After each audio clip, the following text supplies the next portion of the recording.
শুরুতে বোর্ডের নামটি আপনারা সিলেক্ট করে নেবেন, তারপর হচ্ছে রোল নাম্বারটি আপনাদের দিয়ে দিবেন, অর্থাৎ আপনাদের রোল নাম্বারটি এখানে দিয়ে দিবেন সুন্দর করে, তারপর রেজিস্ট্রেশন নাম্বারটি এখানে লিখে দিবেন। আমরা হচ্ছে আমাদের রেজিস্ট্রেশন নাম্বারটি দিয়ে দিলাম, তারপর হচ্ছে জমা দেন, এইখানে একটি টিক মার্ক দিয়ে দিবেন।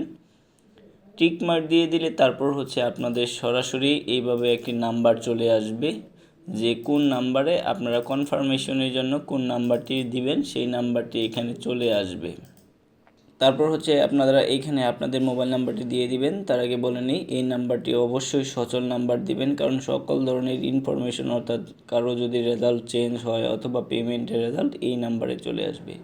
মোবাইল নাম্বারটি দিয়ে দিবেন, তারপর হচ্ছে পুনরায় মোবাইল নাম্বার নিশ্চিত করুন, সেম নাম্বারটি এখানে দিয়ে দিবেন, তারপর হচ্ছে জমা দিন।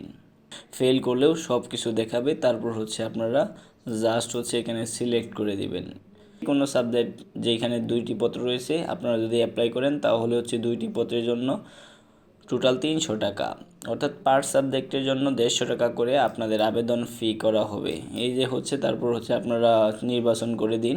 আমরা হচ্ছে ফিজিক্স এবং হচ্ছে কেমিস্ট্রিতে যে চ্যালেঞ্জ করব, তাই আমরা সিলেক্ট করে দিলাম, নির্বাচন বাটনে টিক মার্ক দিয়ে দিলাম। তারপর হচ্ছে এই যে এখানে দেখেন শো করাচ্ছে আমাদের 174 চলে আসছে নির্বাচিত বিষয়সমূহ, এবং হচ্ছে তারপর 176 চলে আসলো। এখন ফি জমা দিতে হবে, তারপর ফি প্রদান করুন, এই অপশনটিতে আমরা টিক মার্ক দিয়ে দিলাম 600 টাকা।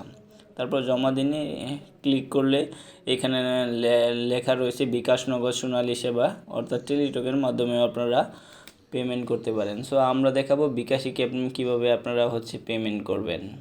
শুরুতেই আপনারা চলে যাবেন আপনাদের বিকাশ অ্যাকাউন্টে, তারপর আপনারা হচ্ছে বিকাশ অ্যাকাউন্টে যাওয়ার পর আপনারা হচ্ছে এখানে নিচে দেখবেন হচ্ছে এডুকেশন ফি নামে একটি অ্যাপস রয়েছে। এডুকেশন ফিতে ক্লিক করলে এখানে সার্চ অপশনে লিখবেন এইচএসসি, তারপর হচ্ছে চলে আসবে এইচএসসি 2025 রিস্কার্টেনি, তারপর এখানে সিলেক্ট করে দিবেন। তারপর হচ্ছে আপনারা হচ্ছে বোর্ডের নাম সিলেক্ট করে দিবেন, বছর দিয়ে দিবেন, তারপর হচ্ছে রোল নাম্বারটি আপনারা দিয়ে দিবেন, আমরাও সিলেক্ট করে দিলাম। তারপর হচ্ছে এইভাবে অপশনটি আমরা দিয়ে দিব। তারপর হচ্ছে যে আমাদের এইখানে ইনফরমেশন সব চলে আসছে, আপনারা কত নাম্বার, অর্থাৎ অটোমেটিক সিলেক্ট করবে আপনারা নির্বাচন কয়টি সাবজেক্ট